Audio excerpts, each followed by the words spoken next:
Welcome to the SoberQ podcast. Hi, my name's Rachel. I'm an alcoholic. What was my drinking like? What I can tell you is that when I was in active addiction, I wasn't aware that I was in it, and I didn't think my drinking was much out of the ordinary. And towards the end, I knew I was reliant on it in a way that was making me unwell, but I absolutely had no idea of the extent to which my drinking had escalated or was impacting others until I was well in recovery. And so I'm really, really glad I came into recovery, because in hindsight and in reverse, and many of the things I have discovered about my drinking and my behaviours were in reverse.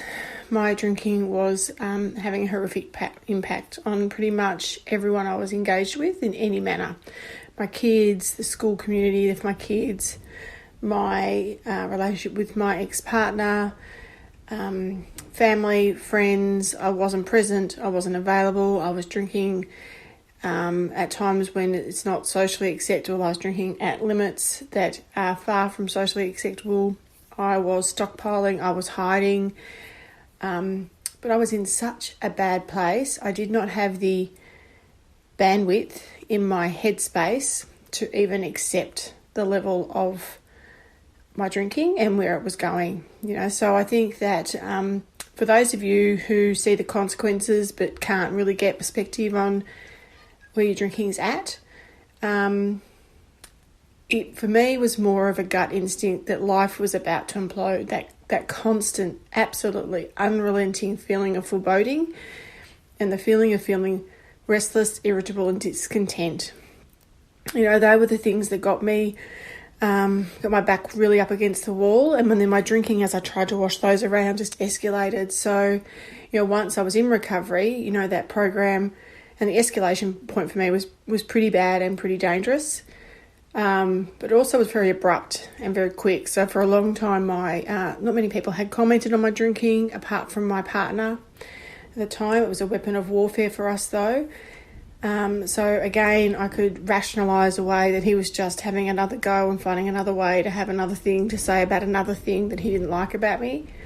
In hindsight, he was absolutely on mark. In hindsight, drinking in the morning is not normal. Drinking to feel okay in the morning in terms of just feeling calm is not normal. During the day, at the end of the day, every night, hiding vodka in the back. As soon as you're hiding your drinking, you've got a problem, right? Because if you weren't worried about it, you wouldn't bother hiding it. If you thought it was okay, you wouldn't bother hiding it, But in my mind, I wasn't hiding it. It was just none of his business. The rationalisations that we tell ourselves that seem so reasonable at the time. And for me, I can't say I had any great realisation, nor did I accept I was an alcoholic until I was well into recovery. And if I could tell you some of the things that I've discovered in recovery, you would have no doubt that is exactly what I am. And I'm incredibly grateful to be in the rooms and have a program that allows me to be a decent human being to all the people around me and to give back. Thanks for letting me share. If you would like to share your experience on a recovery question, visit the SoberQ podcast website at soberq.com. Thanks for listening.